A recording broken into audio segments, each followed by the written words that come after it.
দর্শক, স্পিড নিবেদিত ফ্যাক্ট চেকে আপনাদের সবাইকে স্বাগত জানাচ্ছি। আমি হারুন রশিদ। আজকে আমাদের অতিথি মোহাম্মদ রাশেদ খান, প্রধানমন্ত্রীর রাজনৈতিক সহকারী। আপনাকে স্বাগত জানাচ্ছি আজকের এই অনুষ্ঠানে। আপনাকে অভিনন্দন। আপনি প্রধানমন্ত্রীর রাজনৈতিক সহকারী হওয়ার পরে আমাদের এই অনুষ্ঠানে প্রথম এসছেন, এই জন্য আপনাকে অভিনন্দন জানাচ্ছি। আপনি দায়িত্ব নেওয়ার পর বলেছিলেন যে মাননীয় প্রধানমন্ত্রী আমার উপর আস্থা রেখেছেন। কি বলেছিলেন আপনি একটু দেখি। যে রাজনৈতিক দায়িত্ব তিনি আমার উপর দিয়েছেন, সেই দায়িত্ব যথাযথভাবে যাতে পালন করতে পারি, এই জন্য আমি দেশবাসীর দোয়া চাই, সহযোগিতা চাই। জি, রাশেদ খান। তো প্রধানমন্ত্রীর রাজনৈতিক সহকারী খুবই গুরুত্বপূর্ণ একটি পদ। আমরা একটু প্রথমে বুঝতে চাই যে এই পদের আসলে কাজটি কি, আপনাকে কি করতে হয়? আপনি যদি একদিনের একটা শিডিউল আমাদেরকে বলতেন। সবাইকে সালাম এবং শুভেচ্ছা। দেখেন, একজন রাজনৈতিক সহকারী বা রাজনৈতিক সচিবের রাজনৈতিক বিষয়গুলো নিয়ে ডিল করতে হয়। যেমন আমাদের যারা রাজনৈতিক নেতৃত্বের জায়গায় রয়েছে, তারা যে বিষয়গুলো নিয়ে কথা বলেন, তাদের সেই বিষয়গুলো মানে কোন কথাগুলো আসলে এই মুহূর্তে আসলে জরুরি এবং বলা উচিত, সেই কথাগুলো নিয়ে গবেষণা করা, অ্যানালাইসিস করা এবং বলা যায় যে রাজনৈতিক যে নীতিগত সিদ্ধান্ত, সেটি বাস্তবায়নে আসলে সরকারকে সহযোগিতা করা বা কাজ করা। এছাড়া রাজনৈতিক অনেকগুলো বিষয় থাকে, সেই বিষয়গুলো দেখভাল করা, রাজনৈতিক লিয়াজু সমন্বয় করা, যেমন যারা আসলে নেতাকর্মী রয়েছে তাদের সাথে যোগাযোগ করা, বিভিন্ন পার্টির সাথে সমন্বয় সাধন করা এবং তৃণমূলের যে কাজগুলো তারা সঠিকভাবে করছে কিনা, কতটুকু আসলে কাজ হচ্ছে না, কোথায় আসলে ঘাটতি রয়েছে, সেই তথ্যগুলো সংগ্রহ করা, জনসংযোগ এবং প্রচার কার্যক্রম পরিচালনা করা এবং গণমাধ্যমের সাথে আপনাদের সাথে সমন্বয় সাধন করা। সামাজিক যোগাযোগ মাধ্যম এই মুহূর্তে খুবই গুরুত্বপূর্ণ। সামাজিক যোগাযোগ মাধ্যমে সরকারের বক্তব্যগুলো, সরকারের নীতিগত অবস্থান, সেগুলো সঠিকভাবে তুলে ধরা এবং আমাদের যারা ভিন্ন মতের রয়েছে আমাদের অপোজিশনে, তাদের যে চক্রান্ত, ষড়যন্ত্র, মিথ্যাচার, তাদের যে এক ধরনের মিথ্যা ন্যারেটিভ, তার বিপরীতে আসলে সঠিক তথ্য প্রচার করা এবং মানুষের কাছে গুজব, অসত্য সেই বিষয়গুলো আসলে মানুষের সামনে উত্থাপন করা, রাজনৈতিক কৌশল নির্ধারণ এবং যে সংকটগুলো সরকার ফেস করে সেইগুলোর ব্যবস্থাপনা, এরকম অসংখ্য কাজ আসলে একজন যিনি রাজনৈতিক সচিব বা রাজনৈতিক সহকারী, বাংলাদেশের বাস্তবতায় আপনি নিজেও দেখেছেন যে একজন রাজনৈতিক সহকারী কি কাজ করে, সেই কাজগুলো আমি করছি এবং আমার অফিস প্রিয়মতে আমি সেখানে বসি এবং কিভাবে আসলে বাংলাদেশে রাজনীতির ধারাকে আরও বেশি গঠনমূলক, সুস্থ করা যায়, সেই লক্ষ্যে আমি 1 বছরের একটি পরিকল্পনা গ্রহণ করেছি এবং আমাদের মাননীয় প্রধানমন্ত্রীর কাছে আমি গিয়েছিলাম। শীঘ্রই এটি নিয়ে বিস্তারিত আলোচনা হবে এবং তিনি অনুমোদন দেওয়ার পরে সারা দেশে সেই বিষয়গুলো নিয়ে কাজ করা হবে। আপনি কয়েকটি কথা বলেছেন যে আপনার যে দল, আপনি তখন বিএনপি, আপনি তো একসময় বিএনপিতে ছিলেন না, আপনি তো গণ অধিকার পরিষদের সাধারণ সম্পাদক ছিলেন। এক্স্যাক্টলি। জি। তো এখন তো বিএনপি তো দেশের সবচেয়ে বড় রাজনৈতিক দল, এখন একই সঙ্গে তারা ক্ষমতায়, এবং আপনি বলছেন যে দলের ভেতরে সমন্বয়, একই সঙ্গে অন্যান্য যে রাজনৈতিক দলগুলো আছে তাদের সঙ্গেও একটি যোগাযোগ মেনটেন। তো দলের ভিতরে কি আপনি গ্রহণযোগ্যতা পাচ্ছেন? কারণ আপনি তো বিএনপিতে ছিলেন না এবং বিএনপি বলা হয়ে থাকে অনেক ত্যাগী নেতাকর্মী, তারা তেমন কিছু পায়নি। আপনি ওই শব্দটা তারা বলে যে উড়ে এসে জুড়ে বসেছেন, আমি বলতে চাই না, কারণ আপনি তো মাঠেই ছিলেন। তো উড়ে এসে জুড়ে বসেছেন, তো আপনি কি পারছেন?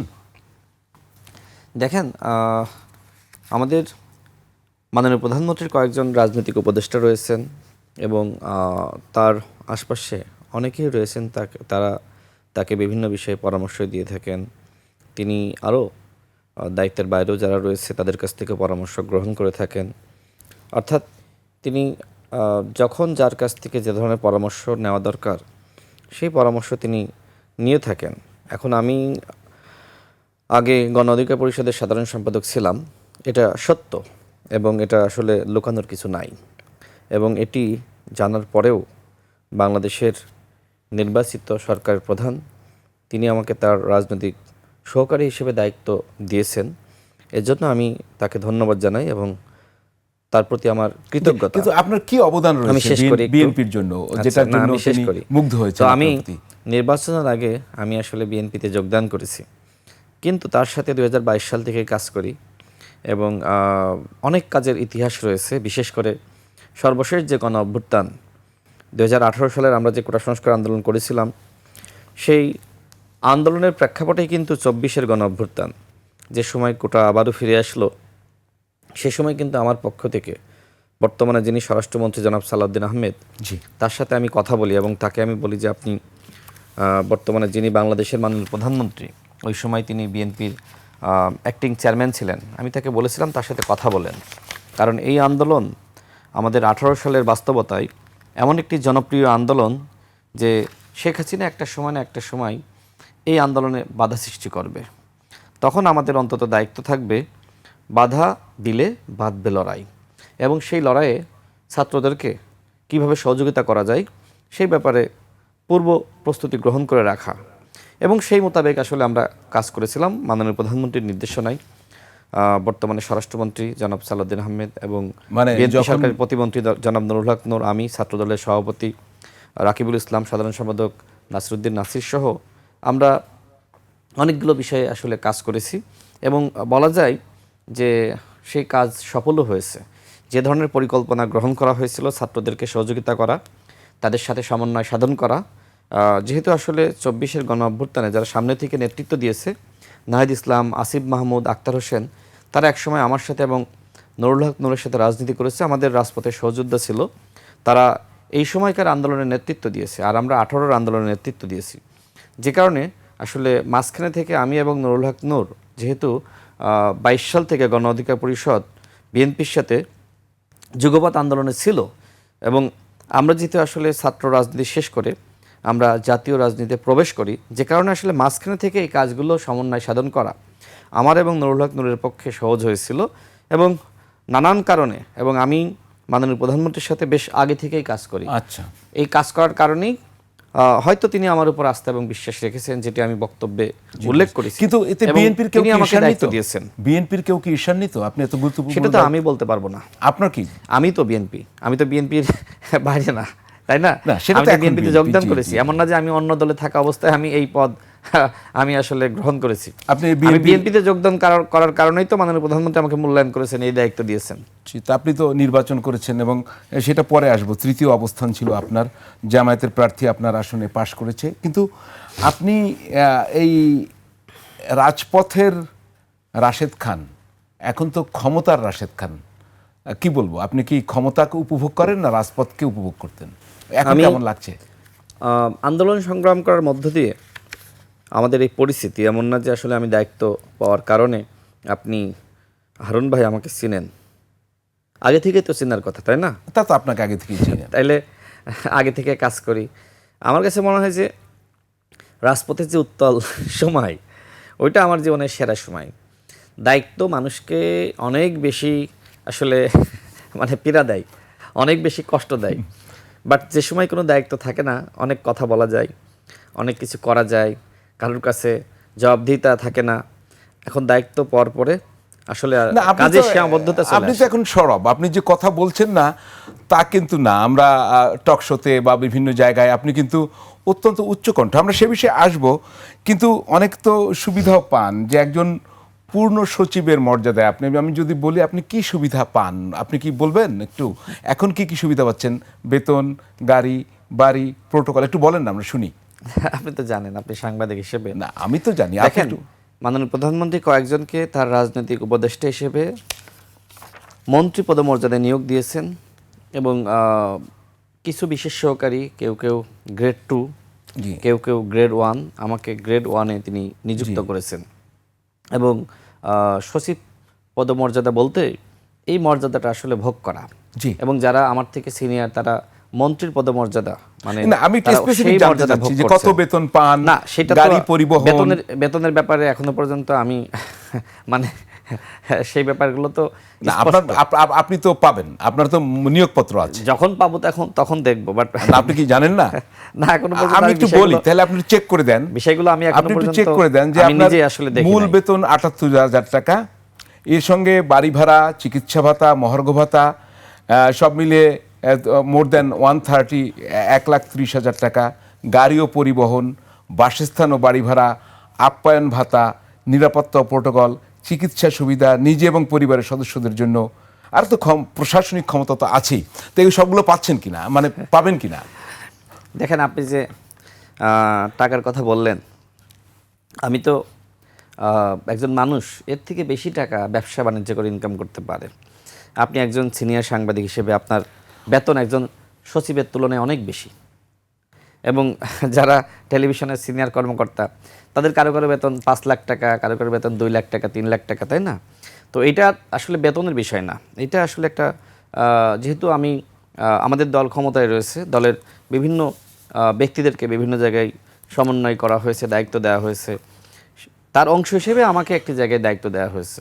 এখানে আসলে বেতনের জন্য আমি এই পদে গিয়েছি বিষয়টা তো এরকম না।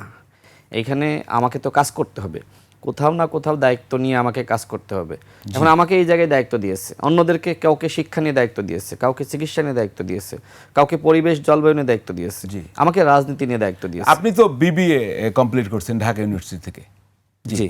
তো আপনি, আপনার যা বয়স, আমি যতদিন থেকে আপনাকে চিনি, তো আপনি যদি বিসিএস দিতেন, আপনারা তো কোটা সংস্কার আন্দোলন গোড়া থেকেই করছেন, তো আমার বিবেচনায় এখন আপনি সিনিয়র সহকারী সচিব থাকতেন। না, আমি তো না, আমি বলি যারা বিসিএস ক্যাডার হয়েছে তাদের আন্দোলনের নেতৃত্ব আমি দিয়েছি, আমি শেষ এবং যারা এখন ক্যাডার হচ্ছে সেই কোটা সংস্কার আন্দোলনের নেতৃত্ব আমি এবং নুরুল হক নূরসহ আমরা কয়েকজন সহযোদ্ধারা দিয়েছিলাম। আপনি সিনিয়র তাহলে ওই বিবেচনা করলে তো নাহিদ ইসলাম তো আমাদের থেকেও জুনিয়র, তিনি তো আপনার মন্ত্রী পদমর্যাদায় উপদেষ্টা হয়েছিলেন, তাই না? সুতরাং বিবেচনা করলে তো অনেককে নিয়েই করা যায়। আসিফ মাহমুদ আমার থেকে অনেক জুনিয়র, আমাদের সাথে একসময় রাজনীতি করেছেন, তো তিনিও তো উপদেষ্টা হয়েছিলেন। সুতরাং তারা উপদেষ্টা হলে সমস্যা নাই, সমস্যা হলো তাদের লোকজনের যে রাশেদ খানকে কেন রাজনৈতিক সহকারী করা হলো সেটি নিয়ে তাদের মাথা ব্যথা। কিন্তু তারা যে আসলে সরাসরি আমার থেকে উপরে পদ নিয়েছিল সেটা কি তারা ভুলে গিয়েছে?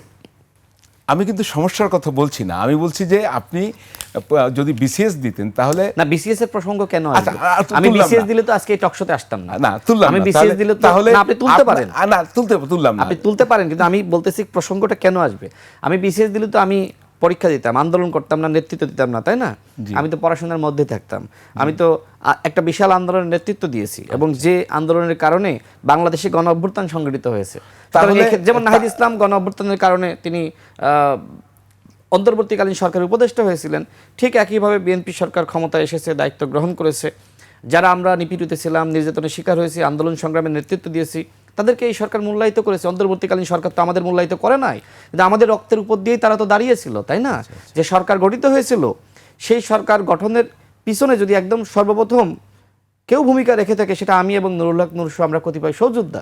অথচ আমাদেরকে পুরোপুরি মাইনাস করা হয়েছিল। অন্তর্বর্তীকালীন সরকার যেখানে আমাদেরকে মূল্যায়ন করে নাই, সেখানে বর্তমান সরকার আমাদেরকে মূল্যায়ন করেছে। অন্তর্বর্তীকালীন সরকার এনসিপি কে মূল্যায়ন করেছে। আমি যে প্রশ্নটা করতে চাই, স্টুডেন্টরা তাহলে বিসিএস পরীক্ষামুখী না হয়ে পলিটিক্স করলে তো বেশি লাভবান হবে, কারণ যেখানে আপনি বিসিএস দিলে সিনিয়র সহকারী সচিব হতেন, এখন সচিব পদমর্যাদায়, সেক্ষেত্রে স্টুডেন্টরা কি পলিটিক্স করবে না পড়াশোনা করবে? আমার মতন 15 দিন রিমান্ডের মার খেতে পারবে? আমি যে জেলে ছিলাম, জেলের ঘানি টানতে পারবে? সবাইকে এটা পারে বলেন? আমি অতিরিক্ত আরও 3 দিন আমি পুলিশের হেফাজতে ছিলাম। এখনো পর্যন্ত সেই রিমান্ডের নির্যাতনের কারণে আমি শারীরিকভাবে বলা যায় যে বিভিন্ন সময় নানানভাবে অসুস্থ হয়ে পড়ি, নানান জটিলতার সৃষ্টি হয়, যেমন প্রেশার ফল করে। হ্যাঁ, তো কেউ যদি মনে করে যে আমার মতন রিমান্ডের মার খাবে, আন্দোলন সংগ্রাম করবে, হ্যাঁ সেও নেতা হবে। এখন আমরা রাজনীতিকে বেছে নিয়েছি, অবশ্যই মন্ত্রী এমপি তো রাজনীতিবিদরাই হয়। আর যারা এই পেশাকে বেছে নিবে না, রাজনৈতিক পেশাকে, তারা বিসিএস ক্যাডার হয়ে পরীক্ষা দেবে। আমাদের মতো সংগ্রাম তো তাদের করতে হয়নি, তাই না? বরং আমরা যে সংগ্রাম করেছি, দেখেন আমি যে সময় ঢাকা বিশ্ববিদ্যালয়ের এমবিএর শিক্ষার্থী, লাস্ট সেমিস্টারে, প্রথম সেমিস্টারে আমার সিজিপিএ হয়েছিল 3.50। আমার হাতে অপশন ছিল 2টা। আমি কি কোটা সংস্কার আন্দোলনের নেতৃত্ব দিব, নাকি আমি আসলে মানে পড়ার টেবিলে ফিরে যাব। তখন আমার কাছে মনে হলো বাংলাদেশের প্রতিটা বিশ্ববিদ্যালয় এবং কলেজের শিক্ষার্থীরা আমার উপর আস্থা বিশ্বাস রেখে তারা রাজপথে নেমেছে, ওই সময় আমি একদম ফ্রন্ট লাইনে ছিলাম। তো আমি যদি এখন আসলে চুপ করে পালিয়ে যাই, পড়ার টেবিলে ফিরে যাই, তাহলে তো এই আন্দোলন ব্যর্থ হবে। সেই জায়গায় আমি MBA ফাইনাল সেমিস্টারের পরীক্ষা দিই নাই, এরকম ক্যারিয়ার স্যাক্রিফাইস কয়জন করেছে? সুতরাং আমাকে বলেন, কেউ যদি মনে করে রাশেদ খানের মতন ক্যারিয়ার স্যাক্রিফাইস করে তিনি আমার মতন জায়গায় আসবেন বা আমার থেকে বড় জায়গায় আসবেন, যেমন নাহিদ ইসলাম তো আমার থেকে বড় জায়গায় গিয়েছেন, তাই না? তিনি তার ক্যারিয়ার স্যাক্রিফাইস করেছেন, তিনি রিমান্ডের নির্যাতনের শিকার হয়েছেন। ঠিক আমাদের মতন যারা আছে তারা যদি মনে করে যে অন্যরা যদি মনে করে আমাদের মতন জায়গায় আসবে, আমার থেকে কত বড় জায়গায় আসতে পারে, কেউ প্রধানমন্ত্রী, হাই রিস্ক হাই গেইন না, হাই রিস্ক হাই গেইন না তো। আমরা তো একটা প্রক্রিয়ার মধ্য দিয়ে, আন্দোলন সংগ্রামের মধ্য দিয়ে এই জায়গায় এসেছি। আমি কি জানতাম যে আমি এখানে আসবো? আপনি বলেন, আপনি জানতেন? আপনি জানতেন আমি এখানে আসবো? ভবিষ্যতে কেউই জানে না, কেউই জানেন না। ঠিক আমি এই জায়গায় এসেছি এটা আমিও জানতাম না। জি, এখন একটা প্রশ্ন করে আমরা বিরতিতে যাব।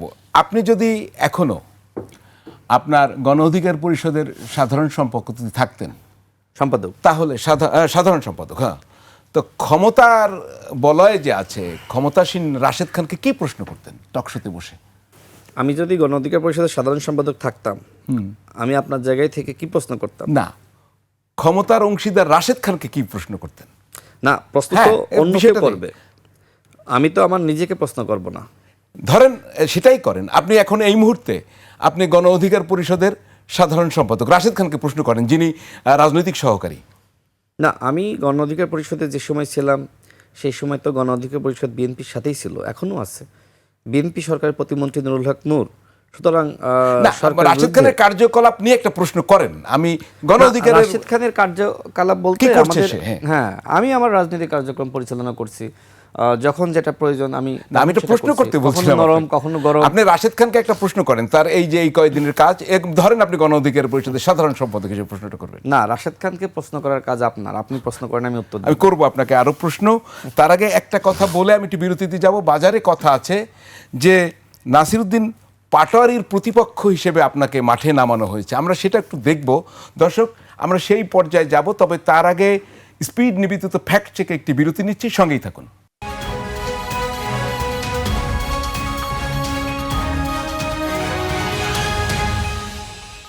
দর্শক, স্পিড নিবেদিত ফ্যাক্ট চেকে বিরতির পর আবারও ফিরে এলাম। আমাদের সঙ্গে আছেন প্রধানমন্ত্রীর রাজনৈতিক সহকারী রাশেদ খান। আপনাকে আবারও স্বাগত জানাচ্ছি। আমরা বিরতির আগে বলছিলাম যে কেউ কেউ বলতে চাইছেন যে নাসিরউদ্দিন পাটোয়ারি এনসিপির, যিনি অনেক উচ্চকণ্ঠ নানা কথা বলেন, তার কাউন্টার হিসেবেই মার্কেটে আপনাকে দাঁড়া করানোর একটা চেষ্টা হচ্ছে। তো আমরা সে বিষয়ে যাব, তবে একটি প্রশ্ন তো করতেই পারি, আপনি কি পাটোয়ারিকে ছাড়াতে পেরেছেন? কে এগিয়ে, আপনি না পাটোয়ারি? আচ্ছা, আপনার কাছে আমার প্রশ্ন, আপনি কি রাশেদ খানকে আগে চিনেন নাকি পাটোয়ারিকে আগে চিনেন? একদম ব্যক্তিগত প্রশ্ন, আপনাকে আমি আগে চিনি। যদি আমাকে চিনেন তাহলে নতুন করে তো রাশেদ খানকে আর চেনানো কিংবা ছাড়ানোর প্রয়োজন নাই। দেখেন, নাসিরউদ্দিন পাটোয়ারি তারা আসলে 5 আগস্টের পরে এমনভাবে হাজির হয়েছে, বিশেষ করে আমরা দেখেছি যে শুরুতে বিএনপি সরকারের বর্তমান স্বরাষ্ট্রমন্ত্রী তাকে নিয়ে নানান ধরনের গালিগালাজ শুরু করলো, এমনকি তার এলাকায় গিয়ে, আমাদের জনাব সালাউদ্দিন আহমেদের এলাকায় গিয়ে তখন যে ঘটনা ঘটেছিল যে ওই এলাকার মানুষ বেশ ক্ষুব্ধ হয়েছিল। দল মত নির্বিশেষে জনাব সালাউদ্দিন আহমেদকে ওই এলাকার মানুষ ভালোবাসে এবং তিনি নিপীড়নের শিকার হয়েছেন, গুমের শিকার হয়েছিলেন। এলাকার উন্নয়নে তিনি অনেক কাজ করেছিলেন, যে কারণে তার প্রতি মানুষের এক ধরনের মোহ ভালোবাসা আছে। তো সেই গালিগালাজ করার কারণে যে সময় আসলে মানুষজন ক্ষুব্ধ হয়, সেই সময় তাকে ওইখান থেকে সেভ করে আনার ব্যবস্থা করেছিল বর্তমান স্বরাষ্ট্রমন্ত্রী জনাব সালাউদ্দিন আহমেদ। এমনকি আরেকটা ঘটনা বলি যে নাসিরউদ্দিন পাটোয়ারির এলাকা তো চাঁদপুর, তো তিনি সেখানে তার একটি প্রোগ্রাম ছিল, নিজ জেলায় যাওয়ার আগে তিনি শহীদ প্রেসিডেন্ট জিয়াউর রহমান সম্পর্কে বাজে মন্তব্য করেছিলেন, গালিগালাজ করেছিলেন। তখন বিএনপির ওই এলাকার নেতৃবৃন্দ তারাও ক্ষুব্ধ হয়েছিল, এবং ক্ষুব্ধ হয় তো স্বাভাবিক নাকি। তখন এই নাসিরউদ্দিন পাটোয়ারি জনাব সালাউদ্দিন আহমেদকে ফোন দেয়, ওই সময় রমজানের সময়, ঠিক সেহরির পর ফোন দিয়ে বলে যে ভাই আমি এলাকায় যাব, একটু ব্যবস্থা করেন। তখন ওই এলাকার মানুষজনকে জনাব সালাউদ্দিন আহমেদ ফোন দিয়ে শান্ত করেছিলেন যে ইয়াং মানুষ ভুল করেছে, এটি নিয়ে খুব বেশি কিছু করার দরকার নেই। তার মানে কি, নাসিরউদ্দিন পাটোয়ারিরা তারা বিএনপির সহযোগিতায় বিভিন্ন জায়গায় গিয়েছে, কখনো ভুল করলে ক্ষমা চেয়েছে, দেখবেন সে অসংখ্যবার ক্ষমা চেয়েছে। এখন আচ্ছা, আপনার একটা বক্তব্য আগে একটু শুনি। আমি আমি গাঁজা না এই খেলে- লাইনটা একটু শেষ করে দিই। শেষ করেন, গাঁজা না খেলে এরপর আমরা হ্যাঁ, দেখবো। জি, এক মিনিটে শেষ করে দিই। তো দেখেন, নাসিরউদ্দিন পাটোয়ারি রাজনীতিতে এমন কোনো চরিত্র না যে তার কাউন্টার হিসেবে রাশেদ খানকে দাঁড় করাতে হবে। আপনি নিজেই যার সাক্ষ্য দিলেন যে আমাকে আপনি আগে চিনেন, বাংলাদেশে না, আগে যে পরে চেনা আন্দোলনকে এত কিছু এসে যায় না, যে জি। আন্দোলনকে কেন্দ্র করে বাংলাদেশে গণঅভ্যুত্থান সংগঠিত হয়েছে, সেই আন্দোলনের সময় সবার আগে আমি অ্যারেস্ট হয়েছিলাম। সেই সময় স্বৈরাচার শেখ হাসিনাকে কটূক্তি করার মামলায় আমি 15 দিন রিমান্ডের নির্যাতনের শিকার হয়েছি। আমি আমার MBA ফাইনাল সেমিস্টারের পরীক্ষা পর্যন্ত দিতে পারি নাই। এবং এই যে বাংলাদেশে ওই আন্দোলনকে কেন্দ্র করে শেখ হাসিনার পতন হবে, এটি কি আমি জানতাম না আপনি জানতেন? অর্থাৎ আজকে রাশেদ খান যে পজিশনে এসেছে, এটা আসলে আল্লাহর পক্ষ থেকে হয়তো আমার জন্য নির্ধারিত ছিল। আমার স্বপ্ন ছিল আমি BCS ক্যাডার হব, কিন্তু আমার সেই স্বপ্ন পূরণ হয়নি। কেন হয়নি? হয়তো আমার ভাগ্যে এটিই ছিল। সুতরাং আমি যে আসলে এটি হওয়ার জন্য আন্দোলন করেছি, সেটি অবশ্যই সঠিক না। সেটি আপনি নিজেও জানেন যে সেটি একটি সামাজিক আন্দোলন ছিল, যে আন্দোলনকে কেন্দ্র করে বাংলাদেশে আমাদের পরিস্থিতি। আর নাসিরউদ্দিন পাটোয়ারিরা তারা আসলে 5 আগস্টের পরে আবিষ্কার। আর আমরা 18 সাল থেকে 24 সাল সেটা পর্যন্ত শুনবো, বাংলাদেশে কিন্তু লড়াই সংগ্রাম আপনি তো- করেছি, জেল জুলুম নিপীড়নের শিকার আপনি তো হয়েছি। কথাও আমাদেরকে বলছেন, মানুষ আগে থেকেই চিনে। আপনি তো কথাও বলছেন পাটোয়ারির ব্যাপারে। আর শুনি না, না, গাঁজা না খেলে যে সময় মন্ত্রীদেরকে নিয়ে গালিগালাজ জি, করবে, একটু সে শুনি, সময় তো এবার প্রতিবাদ আমরা জানাতেই হবে। শুনি একটু। জি, নিয়মিত গাঁজা সেবন না করলে নাসিরউদ্দিন পাটোয়ারি হওয়া যায় না। এখন তিনি জামাতের আইডল হয়েছেন। যে আমরা একটু নাসিরউদ্দিন পাটোয়ারির একটা কথা শুনি। উনি রাশেদ খানকে আবার বিকৃত মাল বলেছেন। জি, তো যে বিষয়টি রাশেদ খান, সে তো হলো একটা পার্টি সেক্রেটারি থেকেই হলো অন্য দলে হলো ইলেকশন করেছে। তো ও হলো ইলেকশনের আগে হলো বিক্রি হয়ে গিয়েছে। তো বিকৃত মালের আলাপ হলো, আর কি বলবো। জি, আমি আচ্ছা, দেখলাম যে- আমি এই বিষয়ে উত্তর দিই। জি। শোনেন, ঠিক জাতীয় নির্বাচনের আগে নাসিরউদ্দিন পাটোয়ারি আমার প্রায় পা ধরার মতন অবস্থা করেছিল। সেখানে নাহিদ ইসলাম ছিল, এবি পার্টির চেয়ারম্যান মুজিবুর রহমান মঞ্জু ভাই ছিলেন, সার্জিস, হাসনাত তারাও ছিলেন, নুরুল হক নূর ছিলেন। মূলত তাদের সাথে জোট করার জন্য মানে আমার হাত পা ধরার মতো অবস্থা। এমনকি নাহিদ ইসলাম তিনিও অনেক অনুরোধ জানিয়েছিলেন, ভাই আসেন জোট করি। হাসনাত, সার্জিস কাছে এসে আমাকে জড়িয়ে ধরে, আর সে তো এক প্রকার পা ধরার মতন অবস্থা নাসিরউদ্দিন পাটোয়ারি। কিন্তু আমি, যেহেতু তারা জামাতের সাথে জোটে যাবে, আমি রাজি হইনি। যে মানুষটা তাদের সাথে জোটে যাওয়ার জন্য আমার প্রায় পা পর্যন্ত ধরলো, আর সেই মানুষটা যদি আমাকে বিকৃত মাল বলে, এটা কি গ্রহণযোগ্য? এই নাসিরউদ্দিন পাটোয়ারি জামাত সম্পর্কে কি বলেছিল? তিনি বলেছিলেন জামাত স্বাধীনতা বিরোধী, সার্বভৌমত্ব বিরোধী, এদেশের মানচিত্র বিরোধী। বলে নাই? জামাত সংস্কার চাই নাকি ভণ্ডামি করছে? জামাত কি একটি ইসলামিক দল? জামাতের ইসলাম আর প্রকৃত ইসলাম এক নয়। এই কথাবার্তাগুলো তো নাসিরউদ্দিন পাটোয়ারি বলেছিল। সুতরাং নাসিরউদ্দিন পাটোয়ারি তো জামাতের কাছে বিক্রি হয়েছে, রাশেদ খান তো জামাতের কাছে বিক্রি হয়নি। বিএনপির সাথে গণ অধিকার পরিষদের 2022 সাল থেকে যুগপৎ আন্দোলনের সম্পর্ক, এবং আমি বাংলাদেশের বর্তমান মাননীয় প্রধানমন্ত্রী, তার সাথে আগে থেকেই কাজ করি। নুরুল হক নূর বিএনপি সরকারের সাথেই আছে, আর আমি বিএনপিতে যোগদান করেছি নুরুল হক নূর সহ হাসান আল মামুন তাদের সাথে আলোচনার সাপেক্ষে। এমন না যে আমি আলোচনা না করে তাহলে আমি আসলে বিএনপিতে বহিষ্কার যোগদান এই করেছি। কথাটা আবার কেন আসে? আপনাকে গণ অধিকার পরিষদ কে থেকে বহিষ্কার বহিষ্কার করেছে? করেছে? এগুলো বানোয়াট। এগুলো নাসিরউদ্দিন পাটোয়ারিদের মতন যারা আছে তারা এই কথাগুলো বলে। নুরুল হক নূরের সাথে আমার একসাথে প্রোগ্রাম আপনি দেখেছেন না? বিভিন্ন সেমিনারে এখনো তো করি, এখনো করেন। এখনো কথাবার্তা হয়। নুরুল হক নূর যদি আমাকে বহিষ্কার করে, তাহলে কি একসাথে সম্পর্ক ধরে রাখা দরকার ছিল? তিনি কি বিএনপিতে আসতেন, মানে বিএনপি সরকারে আসতেন, আর আমি কি বিএনপিতে যোগদান করে আপনাকে এইভাবে আবার সম্পর্ক ধরে রাখা যায়? আবার ফিরে যাওয়ার না, সম্ভাবনা আছে কোনো না? না, শোনেন, এ ধরনের কোনো ঘটনা ঘটে নাই।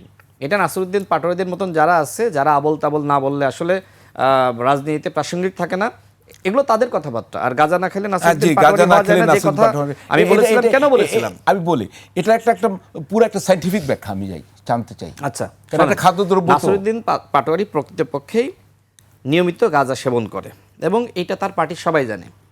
নাসিরউদ্দিন পাটোয়ারি থেকে শুরু করে তাদের আরও কিছু লোকজন রয়েছে যারা নিয়মিত এ ধরনের নিকোটিন সেবন করে।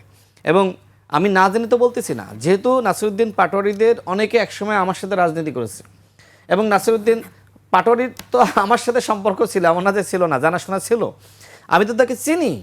এখন নাসিরউদ্দিন পাটোয়ারি দেখেন, যে সময় বিএনপির সাথে এক ধরনের রাজনৈতিক আলোচনা চলছিল, নির্বাচনী আলোচনা চলছিল, তখন জামাতকে ব্যাশিং করেছে। এখন যেহেতু বিএনপি এনসিপিকে 4টির বেশি আসন দিতে পারে নাই বা সমন্বয় করতে পারেনি, জামাতের সাথে গিয়ে এখন বিএনপিকে বেশিং করছে। এই নাসিরউদ্দিন পাটোয়ারিরা আসলে রাজনীতিতে তাদের কোনো চরিত্র আছে? আমরা তো বিএনপির সাথে সেই আগে থেকেই ছিলাম, এমন না যে নতুন। আর তারা বিএনপির কাছ থেকে আসন না পেয়ে তারা জামাতের সাথে গিয়েছে, এনসিপিতে জামাতের কাছে বিক্রি হয়ে গেছে। এমনকি এই যে এনসিপি যারা প্রার্থী ছিল নাহিদ ইসলাম থেকে শুরু করে তাদের প্রত্যেক প্রার্থীকে জামাত ইসলাম টাকা দিয়েছে, বড় অঙ্কের টাকা দিয়েছে নির্বাচন করার জন্য। তো বিক্রি কারা হয়েছে? বিক্রি তো এনসিপি হয়েছে জামাতের কাছে। রাশেদ খান তো আগে থেকেই বিএনপির সাথেই ছিল, যুগপৎ আন্দোলন করেছে। এমনকি আমাকে তো আসলে জামাতের সাথে নেওয়ার জন্য এনসিপি ব্যাপক চেষ্টা করেছিল, এমনকি এনসিপিতে নেওয়ার জন্য চেষ্টা করেছিল, মানে জোটে যাওয়ার জন্য। আমি তো যাই নাই, আমি তো বিক্রি হয় নাই, বিক্রি তো তারা হয়েছে, এই যে তরুণরা। আচ্ছা, আমরা তো পুরাতন সিস্টেমে রাজনীতি করছি বলে তারা বলে থাকে, তাই না? আর তারা নাকি নতুন বন্দোবস্তে রাজনীতি করছে। এখন নতুন বন্দোবস্ত কি এইটা যে বিএনপি তোমাকে বেশি আসন দেয়নি বলে জামাতের কাছে বিক্রি হয়ে গেলা, জামাতের কাছ থেকে টাকা পয়সা নিয়ে নির্বাচন করলো? এটা কি আসলে নতুন বন্দোবস্ত? গাজার প্রসঙ্গে আপনি বলছিলেন আপনি জানেন, এটা কি সরাসরি জানেন না শুনেছেন? না, এটা সবাই জানে, এটা সবাই জানে। আমি বলার পরে কোনো উত্তর দিয়েছে? অনেক কথার উত্তর দেয় না আমার কথা, এই কথার উত্তর দিয়েছে। মানে একসঙ্গে তো আপনারা ছিলেন। নাসিরউদ্দিন পাটোয়ারিকে বলেছে যে আমি গাঁজা খাই না? আর একটা টকশোতে জিজ্ঞেস করতে হবে তাকে, জিজ্ঞেস করবেন যে আপনি কি গাঁজা খান? সে অবশ্যই গাঁজা খায়। আমি জেনে বলতেছি, দায়িত্ব নিয়ে বলতেছি, না জানলে কি এই কথা বলা যায়? আপনি কি জামায়াতের বিরুদ্ধে এখন যেরকম বলছেন আগেও কি এরকম বলতেন? না, জামাতের বিরুদ্ধে তো আগে বলার প্রয়োজন ছিল আচ্ছা, না। আমি একটু বলি যে দেখা যায় যে আপনি যে নির্বাচন করেছেন ঝিনাইদহ 4, সেখানে জামায়াত ইসলামের প্রার্থী তিনি জয়ী হয়েছেন, নিকটতম প্রতিদ্বন্দ্বী মোহাম্মদ সাইফুল ইসলাম ফিরোজ তিনি দ্বিতীয়, আপনার অবস্থান রাশেদ খান বিএনপি মনোনীত ধানের শীষে তৃতীয়। আপনি কি এই জামায়াত প্রার্থীর কাছে হেরেই কি জামাত বিরোধী হলেন? আপনার একটা জামাতের ব্যাপারে একটা বক্তব্য আমি দেখাই যে আপনি বলেছেন যে জামায়াত হচ্ছে একটা মুনাফেকের দল। আমরা দেখাতে পারবো যে কেন এই মুনাফেকের দল এবং আপনি কেন বিক্ষুব্ধ? জি, মুনাফিকি রাজনীতি, সুতরাং মুনাফিকি তো করবেই। বিএনপির খেয়ে, বিএনপির পরে, বিএনপির প্রতীকে ইলেকশন করে আজকে বিএনপি হয়ে গেছে স্বৈরাচার, বিএনপি হয়ে গেছে ফ্যাসিস্ট। আর যারা 86 নির্বাচনে সেই আশাদের অধীনে গেল তারা এখন দেশপ্রেমিক। জি জি, জামাত নেতাকে সামনে রেখে জামাতকে আপনি মুনাফিকের দল বলেছেন, আবার জামাত প্রার্থীর সাথে আপনি হেরেছেন, যদিও এখন বিএনপির এখন প্রধানমন্ত্রী। আমার নির্বাচনী এলাকা ছিল ঝিনাইদহ 2, জি, এবং আমার বেড়ে ওঠা, আমার জন্ম সেখানেই। নির্বাচনের আগে দলীয় হাইকমান্ড তারা ওই এলাকার যারা আসলে সাংগঠনিক দায়িত্বপ্রাপ্ত তাদের পরামর্শ বা অনুরোধে আমাকে ঝিনাইদহ 4 থেকে নির্বাচন করার জন্য সেখানে নমিনেশন দেয়। ওই এলাকা আমার জন্য একদম নতুন, এবং সেখানে আরেকজন বিদ্রোহী প্রার্থী। জি। আমি যে আসলে সেখানে 56,224 ভোট পেয়েছি জি। মাত্র এক সপ্তাহের নির্বাচনী কার্যক্রমের মধ্য দিয়ে, এটাই তো অনেক কিছু। যে ভোটটা আমি পেয়েছি, একজন মানুষ, নতুন এলাকা, যে এলাকায় তার জন্ম হয়নি, তার স্কুল নাই, কলেজ নাই, তার পরিচিত মানুষ নাই, একদম নতুন এলাকা, এবং সেখানে বিদ্রোহী প্রার্থী। সুতরাং আপনি বলেন সেখানে আসলে এর থেকে ভালো ফলাফল কি আসলে করা সুযোগ আছে কিনা? দ্বিতীয়ত হলো, আমার সাথে যারা ছিল তারাও আসলে আমার জন্য খুব বেশি কাজ করেছে এরকম না। আমি যে কথা অনেক আগেই বলেছি, এখনও বলছি, যে আমি ওই সময় দেখবেন যে আমি অনেকটা এককভাবে হেঁটেছি, গিয়েছি মানুষের কাছে, চেষ্টা করেছি অন্তত আজকে যেমন আপনি বলছেন তৃতীয় হয়েছি, কেউ যাতে না বলতে পারে যে আমি জামানত হারিয়েছি। মানে সেখান থেকে আমি জিতবো, নতুন এলাকা, বিদ্রোহী প্রার্থী, এটা আসলে অবাস্তব ছিল। বরং আমি যে এত ভোট পেয়েছি এইটা আসলে বিস্ময়কর। আরেকটু আগে বিএনপিতে যোগ দিলে তো আপনার এই না, ভোট সেটা তো বাড়তো। ভিন্ন প্রসঙ্গ। কেন আপনারা কিন্তু বলেছিলেন, আপনাকে আমি কোট করি, আমি সেটা এখানে দেখাচ্ছি না, যে 200 আসনে আপনারা প্রার্থী দেবেন এবং কোনো জোটে যাওয়ার প্রশ্নই ওঠে না। সেখানে আপনি দল ছেড়ে বিএনপিতে আসলেন। শোনেন, আমি আগেই স্পষ্ট করেছি, আপনি যদি আপনার স্ত্রীর সাথে আলোচনা সাপেক্ষে আপনি ডিভোর্সে যান, সেটা আপনার স্ত্রীর সাথে প্রতারণা। আমি আপনাকে প্রশ্ন করছি, আপনি বলে যান, আমি শুনছি। না, আমি শুনতে চাই। আমার জীবনে এরকম ঘটনা ঘটেনি। আচ্ছা, ঘটেনি। এখন আমি আসলে নানান বাস্তবতায়, যেমন যেহেতু গণ অধিকার পরিষদের সাথে আমার এখনও সম্পর্ক আছে, নুরুল হক নূর, হাসান আল মামুন, সমালোচনা করতে চাই না, কিন্তু গণ অধিকার পরিষদের একটা অংশের নেতৃবৃন্দ তারা আসলে জামাতের সাথে যাওয়ার জন্য আমাকে নিয়ে ব্যাপকভাবে কটাক্ষ সমালোচনা করছিল। তো আমার কাছে সে সময় মনে হলো যে আমার জন্য হয়তো আসলে গণ অধিকার পরিষদের রাজনীতি আর না। সুতরাং এইখানে সমাপ্তি। আমি নুরুল হক নূর, হাসান আল মামুন, তাদের সাথে আলোচনা করে আমি বিএনপিতে যোগদান করেছি। যেহেতু আমার আগে থেকেই বিএনপির সাথে ভালো সম্পর্ক ছিল, এবং বিএনপির বর্তমান মাননীয় প্রধানমন্ত্রী জনাব তারেক রহমান তার নির্দেশনা, তার নেতৃত্ব মেনে সেই আওয়ামী ফেসিবাদী জামানায় অনেকগুলো কাজ করা হয়েছে, যে কাজগুলোর ফলাফল বা নেপথ্যে থেকে এক ধরনের ফেসিবাদ Clear, ভূমিকা clear, এখন অনেক আন্দোলন প্রশ্ন সংগ্রামের করা যায় না। জি। তাহলে আপনি কি গণ অধিকার পরিষদের ভিতরে বিএনপির গুপ্ত ছিলেন? এই প্রশ্ন না, করতেই এটা পারে। তো গুপ্ত না, এটা তো প্রকাশ্যেই ছিল। গণ অধিকার পরিষদ তো বিএনপির সাথে প্রকাশ্যে যুগপৎ আন্দোলন ছিল, সুতরাং গুপ্ত হওয়ার তো কোনো সুযোগ নাই। যদি এমন হতো যে গণ অধিকার পরিষদের সাথে বিএনপির সম্পর্ক নাই বা যুগপৎ আন্দোলনে নাই, বিএনপির সাথে বিএনপির নেতৃত্বে, তখন একটা প্রসঙ্গ আসতো।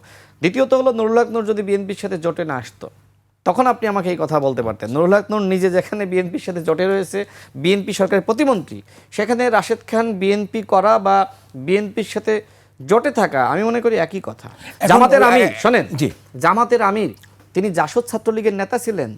কর্নেল অলি আহমেদ একসময় বিএনপির সাথে ছিলেন, তিনি এখন কোথায় রয়েছে? তিনি এখন জামাতের একটু জামাত প্রসঙ্গে যদি আসতেন, যে জামাত প্রসঙ্গে বিএনপির খেয়ে বিএনপির পড়ে মুনাফেক, যে আমরা এটা শেষ লাইন দেখেন। কর্নেল অলি আহমেদ তিনি রাষ্ট্রপতি নির্বাচনে প্রার্থী হয়েছিলেন, হেরে গিয়েছেন। এখন কর্নেল অলি আহমেদ তিনি কেন বিএনপি ছেড়েছিলেন? শুধুমাত্র জামাতের সাথে বিএনপি কেন জোট করলো? সেই অলি আহমেদরা পরবর্তীতে জামাত মনোনীত প্রার্থী হয়েছে। রাশেদ খান শুরু থেকে বিএনপির সাথে সম্পর্ক ছিল এবং দল হিসেবে আমি বিএনপিকে বেছে নিয়েছি যোগদান করার জন্য, রাজনীতি করার জন্য। এবং আমার পরিবার, আমি ছোটবেলা থেকে আমরা দেখেছি যে বিরতিতে যেতে হবে। বিএনপিকে আমি ভোট জামাত দিয়েছে। কিভাবে মুনাফেক হলো যদি 2 লাইনে বলতেন। আচ্ছা, এখানে উত্তর পাননি আপনি? আরেকটু যারা বিদেশিদের সাথে বৈঠক করে বলে যে আমরা কোথায় বলেছি আমরা ক্ষমতায় গেলে শরিয়া আইন কায়েম করব, অথচ তারা সংসদে দাঁড়িয়ে বলছে আল্লাহর আইন চাই, শরিয়া আইন চাই। এমনকি দেখেন কর্নেল অলি আহমেদের বক্তব্য যদি আপনি খেয়াল করেন, তিনি তার একটি জনসভায় বলেছিলেন, জামাতের আমির তাকে বসিয়ে রেখে বলছেন সে আমাকে বলেছে ক্ষমতায় গেলে শরিয়া আইন কায়েম করবে না, সংবিধান অনুযায়ী দেশ চালাবে। এছাড়া তাদের গঠনতন্ত্রে উল্লেখ করা আছে ক্ষমতায় গেলে শরিয়া আইন অনুযায়ী দেশ চালাবে, তাই না? এই যে নানানমুখী কথাবার্তা, দ্বিচারিতা, ইসলামকে কেন্দ্র করে এই ধরনের দ্বিচারিতা, এটা কি আসলে মুনাফিকি না? তো জামাত ইসলাম এই ধরনের মুনাফিকি করছে। এমনকি তারা অতীতে আওয়ামী লীগের সাথে জোটে গিয়েছে, বিএনপির নুরুল হক বিরুদ্ধে নূর আন্দোলন তোমার জামাত করেছে। নিষিদ্ধ চাচ্ছেন, আপনার সাবেক সভাপতি। আচ্ছা, আপনিও চান কিনা? এটা একটু শেষ করি। না, আপনি চান কিনা? আমার এই বক্তব্য একটু শেষ করি, জি। তারপরে এটার উত্তর দিই। 86 নির্বাচনে তারা এরশাদের অধীনে আওয়ামী লীগকে সাথে নিয়ে গিয়েছে। 71 দেশবিরোধী ভূমিকা, 47 সেই ব্রিটিশদের দালালি করা। অর্থাৎ জামাতের ইতিহাস হলো সবসময় ক্ষমতাসীনদের সাথে মিলেমিশে থাকা। তা আছে তো, ইন্টারিমের আপনাদের সময়- সঙ্গেও তো আছে তারা। ইন্টারিমের সময় যে কাজটি করেছিল সেটা উত্তর তো দিতে হবে, তাহলে সময় লাগবে। ইন্টারিমের সময় যাতে আমরা একটু নির্বাচনটা দ্রুত না হয়, যেতে চাই, জি। হ্যাঁ দ্রুতই দিব। ইন্টারিমের সময় যাতে নির্বাচন না হয় এই জন্য জামাত ইসলাম এবং এনসিপি এক ধরনের চক্রান্ত করেছিল। সেই চক্রান্তকে আমাদের মোকাবেলা করতে হয়েছে। জামাতের মুনাফিকির উদাহরণ যদি দিতে হয় তাহলে আমাকে সময় দিতে হবে। যদি আপনি আমরা মনে হয় আপনি তাহলে আমি- স্পষ্ট করতে পেরেছেন অনেক উদাহরণ দিয়ে। আমি শুধু জানতে চাই যে নুরুল হক নূর সাহেব তো অলরেডি বলছেন যে ঐক্যমত গড়ে গড়ে জামাতকে নিষিদ্ধ করা যায় কিনা, এই দাবি তুলেছেন। আপনার কি অপিনিয়ন? উনি তো মন্ত্রী সরকার একজন। দেখেন, একটু জামাত সংক্ষেপে বলুন। ইসলাম আমাকে নিয়ে, নুরুল হক নূরকে নিয়ে নানান ধরনের গুজব, মিথ্যাচার, ফটোকার্ড বানানো, বিভিন্ন অ্যাক্টিভিস্টদের মাধ্যমে আমাদের চরিত্র হনন করার চেষ্টা করা, সেই জায়গা থেকে নুরুল হক নূর যে কথা বলেছেন যে জামাত ইসলাম তো অতীতে সবসময় দেশবিরোধী ভূমিকা রেখেছে, তারা দেশের স্বাধীনতা চায়নি, তারা কীভাবে বাংলাদেশে রাজনীতি করছে, এক ধরনের রাজনৈতিক রেটরিক। তিনি বলেছেন যে জামাত ইসলাম তো আসলে বাংলাদেশে রাজনীতি করার সুযোগই পাওয়ার কথা নয়, আওয়ামী লীগ তাদেরকে নিষিদ্ধ করেছিল। এখন আমরা বুঝতেছি কেন আওয়ামী লীগ জামাত ইসলামকে নিষিদ্ধ করেছিল। বর্তমানে জামাত ইসলাম ক্ষমতায় যেতে পারেনি, কিন্তু আচ্ছা, আমি বিরোধী আপনার দলে ব্যাখ্যাটা গিয়ে বলছি। জামাত ইসলাম জালিম হয়ে গেছে। তাহলে কি আওয়ামী লীগ সঠিক কাজ করেছিল? একটু জবাব দেন। না, সেটির উত্তর তো আমি, নুরুল হক নূর তিনি গণ অধিকার পরিষদের সভাপতি, আচ্ছা, তিনি ভালো দিতে পারবেন। আচ্ছা, কিন্তু আমার কথা হলো যে জামাত ইসলাম তারা বাংলাদেশের প্রধান বিরোধী দল হওয়ার পরে তারা মজলুম থেকে জালিম হয়ে গেছে। আচ্ছা। জামাত ইসলাম যে সময় বিএনপির সাথে জোটেছিল তখনকার আচরণ, কথাবার্তা আর বর্তমানের তখন আচরণ, ভালো ছিল, কথাবার্তা কি তখন একরকম? ভালো ছিল। তখন মজলুম ছিল, আওয়ামী লীগ নিপীড়ন করেছে, কিন্তু এখন তারা মজলুম না, এখন তারা নিপীড়ক হয়েছে। তাদের এমপিদের কর্মযোগ্য দেখেন, শিবিরের জি। কর্মযোগ্য দেখেন, আমরা মানুষের শুনবো। সাথে তাদের বক্তব্য দেখেন, আপনার গালিগালাজ দেখেন। আপনার কথা- জামাত ইসলাম এখন মজলুম থেকে তারা এখন জুলুমবাজ হয়ে গেছে। আপনার কথা আমরা শুনবো। দর্শক, স্পিড নিবেদিত ফ্যাক্ট চেকে আরো একটি বিরতি নিচ্ছি, আমরা তার কথা আরো শুনবো। আমরা ফিরবো একটু পরেই।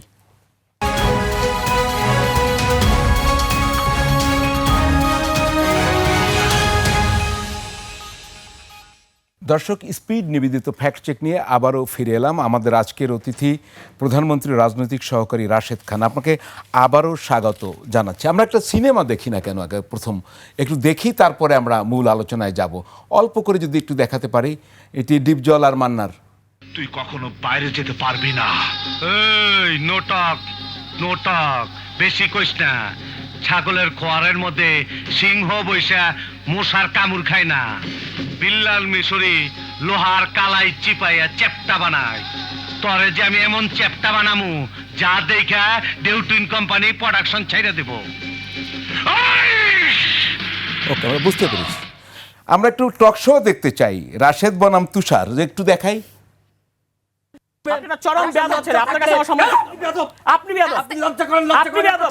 আপনার কথা আমি টক শো দেখব। যথেষ্ট, নমুনা যথেষ্ট, তার দরকার নেই। কেন এরকম হচ্ছে রাশেদ খান? আপনাকে আমি এরকম উত্তেজিত হতে আগে দেখিনি কখনো। আচ্ছা, আপনি দেখেছেন নিশ্চয়ই। আমাকে বেয়াদবকে কে বললো? আমি না সে। সে তো আমাকে যে সময় কেউ বেয়াদব বলবে, আমি কি তাকে পাল্টা বেয়াদব বলার অধিকার রাখি না? কেউ যদি আমাকে একটা ঘুষি মারে, আমি কি আমার নিজেকে রক্ষা করার জন্য আমি তাকে পাল্টা ঘুষি মারতে পারি না? এখন আমি বিএনপি করি, এটা আমার অপরাধ যে বিএনপি ক্ষমতায় আছে, এই জন্য আমাকে মাথা ঠান্ডা রাখতে হবে। আর যারা অপোজিশনে আছে তারা 1 মিনিটে 5 মিনিটে প্রতিদিন সরকারের পতন ঘটিয়ে দিবে। এই যে কর্নেল অলি আহমেদ, তিনি কি বললেন?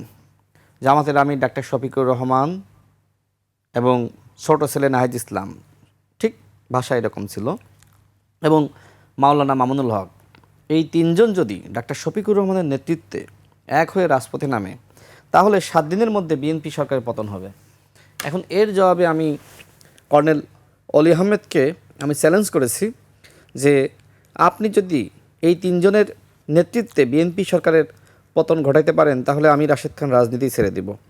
1 সপ্তাহ গেল, 2 সপ্তাহ গেল, 3 সপ্তাহ গেল, রাষ্ট্রপতি নির্বাচন হলো, তিনি হেরে গেলেন।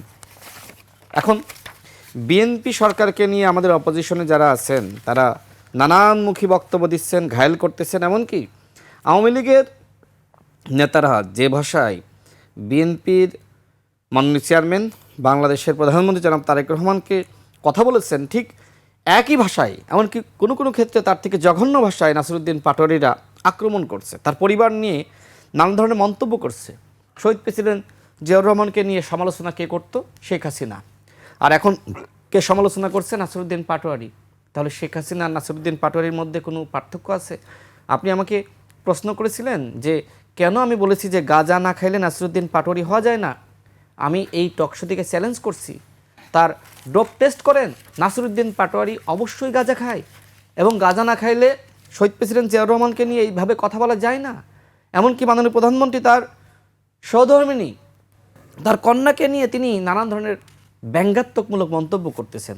এখন রাশেদ খান যে সময় এগুলোর প্রতিবাদ করতেছে, তখন হয়ে যাচ্ছে রাশেদ খান তো উত্তেজিত হয়ে যায়, তার তো মাথা গরম হয়ে যায়। অথচ আমাদের এই যে ডাক্তার শফিকুর রহমান, তিনি আজকে বলেছেন 24-এর থেকেও গরম আন্দোলন হবে। মানে জামাত ইসলাম বাংলাদেশের স্বাধীনতা চায়নি, জামাত ইসলাম বাংলাদেশের জন্মে বিশ্বাস করে না, কখনো কোনো আন্দোলনের নেতৃত্ব দেয়নি, কখনো কোনো অভ্যুত্থানের নেতৃত্ব দেয়নি, অধিকাংশ সময় গুপ্ত থেকেছে। হ্যাঁ, তাদের কর্মীরা কিছু অংশ নিয়েছিল। সেই জামাত ইসলামের নেতৃত্বে নাকি বাংলাদেশে গণ অভ্যুত্থান আরেকটি হবে, তার নাকি বিপ্লব হবে।